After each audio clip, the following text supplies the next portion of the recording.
Most companies and frameworks have them, values. Fancy words that intend to guide us on how to act in different situations. But spoiler alert, in most situations, values remain words on posters or flashy PowerPoint presentations. In this way, the values fail to change the way we behave. Part of the reason is that to mean something, values must be made concrete for the individual. Look at the Scrum values of focus, respect, openness, commitment, and courage. Pretty solid values if you ask me. But then again, what does it mean to have courage? How do I show respect to my team? You need to have these discussions in your team. There is no shortcut. So in this video, I would like to show you one way of implementing Scrum values through a team retrospective. In this way, you can both learn about the Scrum values and improve your team. So let's get started and create better teams.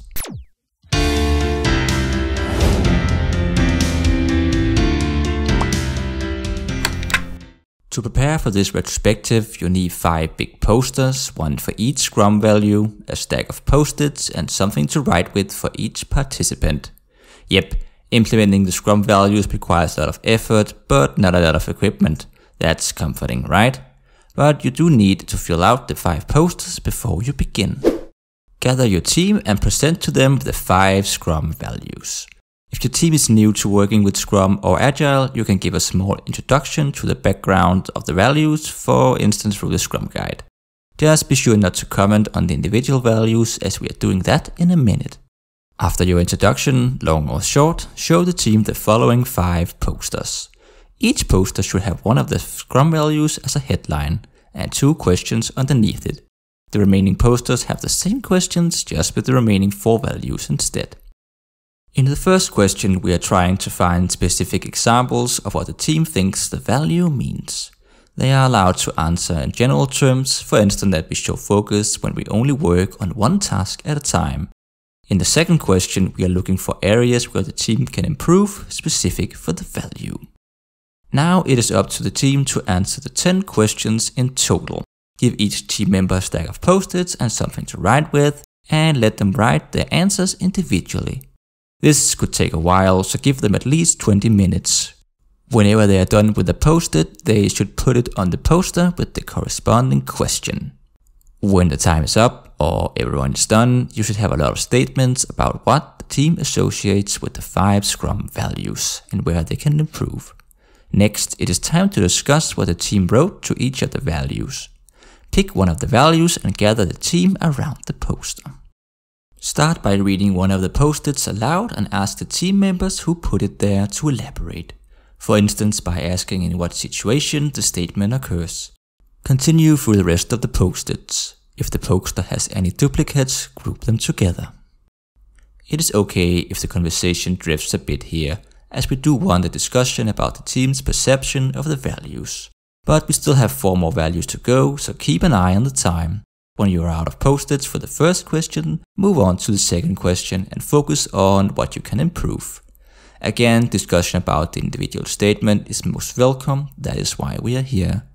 Repeat the process for the remaining Scrum values. When discussion for all 5 values is over, it is time to come to a common understanding of what the team thinks the 5 values mean. Hopefully the discussion took you most of the way, but you can add this step to take it further. Let everyone walk to the 5 posters individually and put a dot on the post-its they agree with. In this way, you can clearly see what the team agrees on and what needs another discussion for another time. The vote should only be for the post-its to the first question. You can do a regular vote for answers to the second question about what we can improve.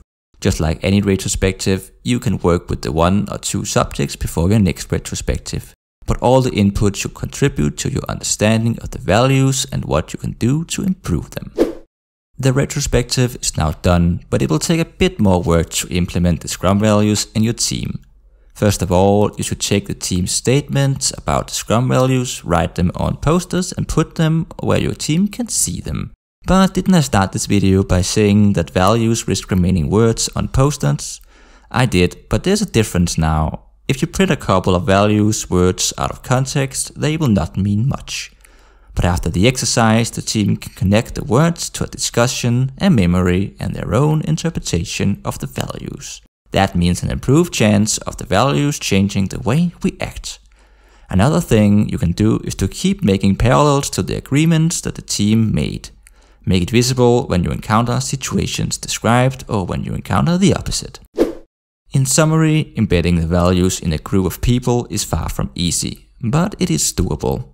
It takes some effort and also a fair amount of patience. But I do believe that it is possible to live the Scrum values, but to do that, we need to get them out in the open and talk about them. That's it for this video. Thanks for watching, and I hope the content will help you to create better teams. If you would like to see more, consider subscribing to support the channel. Until next time, and remember, together everyone achieves more.